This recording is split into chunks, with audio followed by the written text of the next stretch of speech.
Hello ताई. Hello अजिंक्य, 100 वर्ष आयुष्य आहे तुला.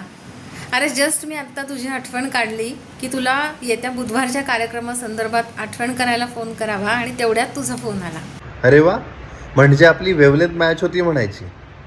पण ताई, कोणता बुधवारचा कार्यक्रम? हां, तुम्हाला काही सांगितलं नाहीस याबद्दल? हो, मग इस्रोचाच कार्यक्रम आहे. कार्यक्रमाचं नाव आहे आभाळापलीकडची झेप, माझी जीवनयात्रा आणि इस्रोमधली 36 वर्ष. बापरे, आभाळापलीकडची झेप, तेही इस्रोशी संबंधित. नाव तर कडकच आहेत. पण नेमकं काय आहे यामध्ये आणि कोण येणार आहे बोलायला? डॉक्टर राजश्री बोथले म्हणून आहेत. त्यांनी इस्रोमध्ये 36 वर्ष काम केले आणि त्या कामाच्या अनुभवाच्या काही कथा गोष्टी त्या आपल्याला सांगणार आहेत. त्यांचा जीवन प्रवास उलगडवून दाखवणार आहेत. 36 वर्ष इस्रोमध्ये, म्हणजे भारताच्या स्पेस रिसर्चचा इतिहास त्यांनी स्वतः घडवलाय आणि पाहिलाय. तर ताई, यांचे अनुभव ऐकताना अंगावर काटा येईल बघ. अतिशय मोठी व्यक्ती आहे ती.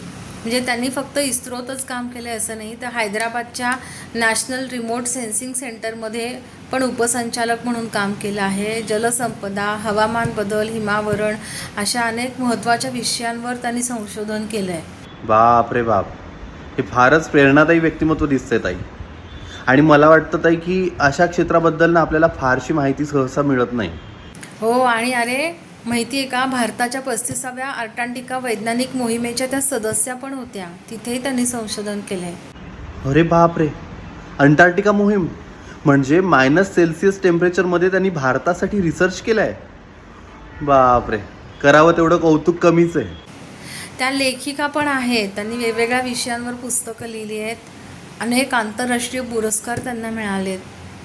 अफाट जिद्दी आणि यशाची प्रेरणा देणारं व्यक्तिमत्व आहे असं म्हणायला हरकत नाही. एक नंबर ताई. ताई, मी आत्ताच माझ्या डायरीमध्ये नोट डाऊन करतोय आणि माझा अलार्म पण सेट करतोय. तारीख वेळ नोंदवून ठेव, विसरू नकोस. न विसरता या कार्यक्रमाला हजर राहा. पण ताई, मला सांग, हे कधी असणार आहे, किती वाजता असणार आहे आणि आपण कुठं पाहू शकतो? येत्या बुधवारी 10 जूनला रात्री 8:30 वाजता गुगल मीटवरती आपण हा कार्यक्रम करणार आहोत. त्यामुळे जरूर उपस्थित राहा आणि तुझ्या इतर मित्रमैत्रिणींनासुद्धा या कार्यक्रमाला अवश्य आमंत्रित कर. कारण इतक्या वेगळ्या क्षेत्रात काम केलेल्या व्यक्तीच्या तोंडून प्रत्यक्ष तिचा जीवन प्रवास आणि तिचा एकूण कार्यकाळ ऐकणं ही काही सोपी गोष्ट नाही. आपल्याला ती संधी मिळते हे आपलं भाग्य असं मला वाटतं. त्यामुळे ही संधी आपण चुकवता कामा नये. अगदी बरोबर बोललीस तू ताई. बेटर टुगेदर मार्फत इतकी मोठी संधी मिळतीये तर ती सोडायचा तर प्रश्नच येत नाही.